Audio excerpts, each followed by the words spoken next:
By my hands, you will be cut down inch by inch, the way you have cut down my pride! Some characters fight to protect what they love. Others fight because it's all they've ever known. Vegeta doesn't chase peace, he chases power, because in his world, you don't grow through connection, you survive through domination. From the moment he was born, Vegeta was told who he was, a warrior elite, a prince, but under all that legacy, beneath the titles and strength, was a boy raised in chains. And the fire he carries isn't fueled by love, it's fueled by loss. Where Goku grows by letting people in, Vegeta grows by keeping everyone out. He doesn't want your friendship, he wants your fear. And yet in spite of everything, he ends up walking the same road Goku does. But not without a fight, because Vegeta's story is one of resistance. Resistance to change, resistance to weakness, and most of all, resistance to the one person he can never seem to surpass.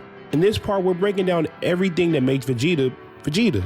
His greatness, his flaws, his raw, unrelenting pride, and how through all of it, he becomes, in my opinion, one of the more complex characters, not just in Dragon Ball, but in all of fiction. Oh, and if you're enjoying this so far, liking the video and subscribing really helps keep it going. No pressure, just if you're feeling it. Anyway, this is the story of the warrior who was never supposed to lose and what happens when he does.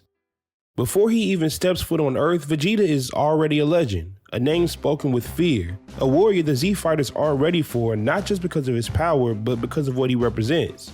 To the Earthlings, Vegeta is an alien invader, a killer, a conqueror, but that's not the whole story. Because if you want to understand why Vegeta fights the way he does, if you want to understand the rage, the pride, the loneliness, you have to go back.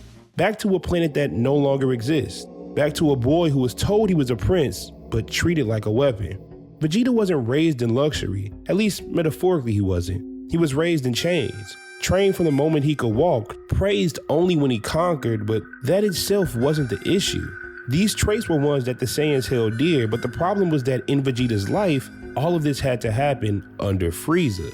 To Frieza, Vegeta wasn't a child, he was a tool, something to shape, sharpen, and send to die if needed. But for a long time, Vegeta never broke. He endured every insult, every order, every mission to wipe out planets. He took it in silence, not because he agreed, but because he was waiting to prove himself, waiting to show that being the Prince of the Saiyans meant something. He was a super elite, right? He wasn't just Frieza's muscle, but Frieza had other plans. He wiped out Planet Vegeta, an entire race gone in an instant. But Vegeta, he was too valuable to destroy, so Frieza kept him around like a dog on a leash. And that's the Vegeta who lands on Earth with Nappa, a boy raised by fear, betrayal, and death, who's now grown into a man who trusts no one and serves only himself. So this face, this cocky and arrogant smile is a mask, because what Goku and the rest of the Earth don't know is that beneath all that power and all that arrogance is a scarred child who never got the chance to choose his path.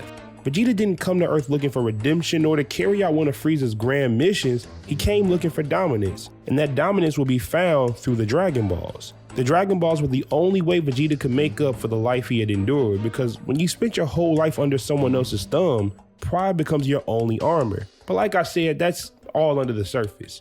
To understand Vegeta, you have to understand what pride means when everything else is gone. To Vegeta, being a Saiyan is being prideful. But that's kind of the sad part, because Vegeta never got to live a life as a Saiyan who wasn't influenced by Frieza. Like, yeah, he was born a prince, but raised as a servant. His entire concept of Saiyan culture of warrior pride, strength, and honor was filtered through the eyes of his enemy. Frieza literally warped the Saiyan legacy. It's kind of crazy to think that the Saiyan pride that Vegeta talks so passionately about through all of Dragon Ball Z is an idea that was shaped by Frieza. Vegeta never took pride in community, family, or love. All he knew was the battlefield. So when Vegeta speaks of pride, he ain't remembering this rich heritage. Vegeta's defending a fantasy. And when you understand that, it contextualizes much of what we see from him in the Saiyan saga. That's why when Nappa is beaten, Vegeta doesn't help him, he kills him. Because in his mind, a true Saiyan doesn't lose. And if you do, you're weak. And if you're weak, you're worthless. It's brutal, it's cold, but at the end of the day, it's how Vegeta survived.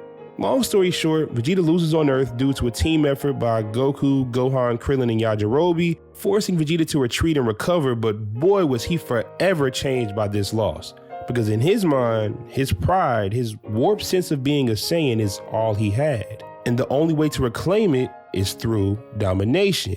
Not just of his enemies like Frieza, but of Goku as well now. Because Goku shattered his illusion.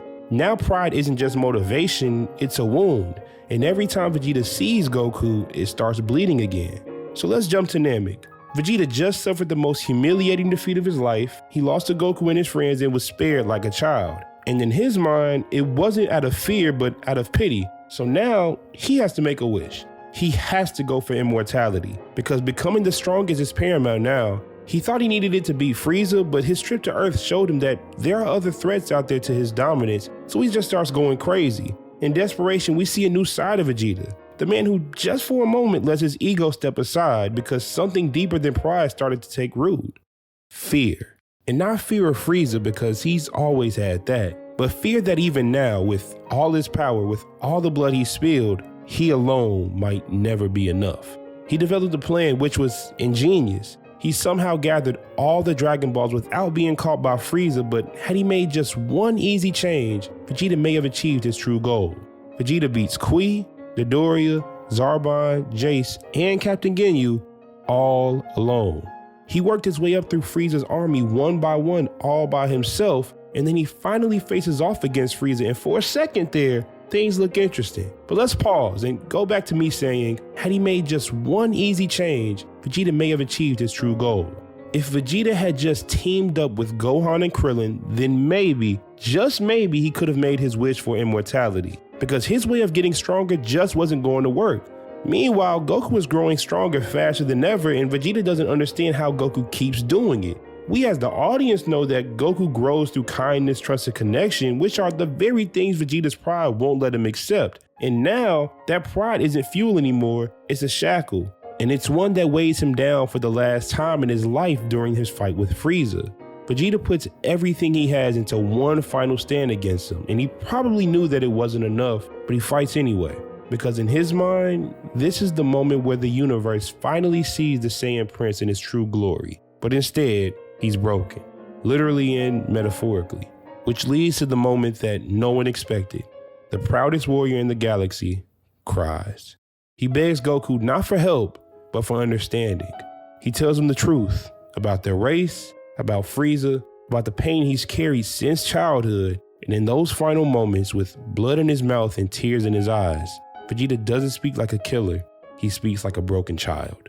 That's the crack in the armor. Because for such a proud and ferocious personality, you'd expect him to die fighting, but instead, he died revealing. And in doing so, he plants the seeds for the man he might become. But no one in Dragon Ball really stays dead, so soon after his death, Vegeta is revived by the Dragon Balls and starts living on Earth. And now he's surrounded by peace, by people who laugh, share meals, and train for fun. To Goku, Earth is home. To Vegeta, it's a prison made of softness, a reminder of everything he doesn't understand, or how about he refuses to accept as a better way of living. So he does what he always does. He isolates. He leaves Earth to train because he still believes that pain will turn into what destiny keeps denying him, a Super Saiyan. And crazy enough, it worked. Now for the first time in a long time, Vegeta feels ahead, and he makes sure everyone knows it. He toys with the androids, talks down to the Z fighters, but like every intense high, it only lasts for so long. Yes, he easily defeats Android 19 and 20, but 18 beats him easily, very easily.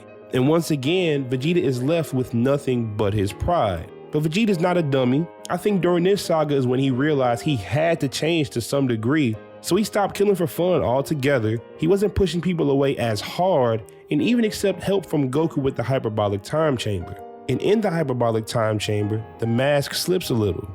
Vegeta still trains like a madman, but this time, he's not alone.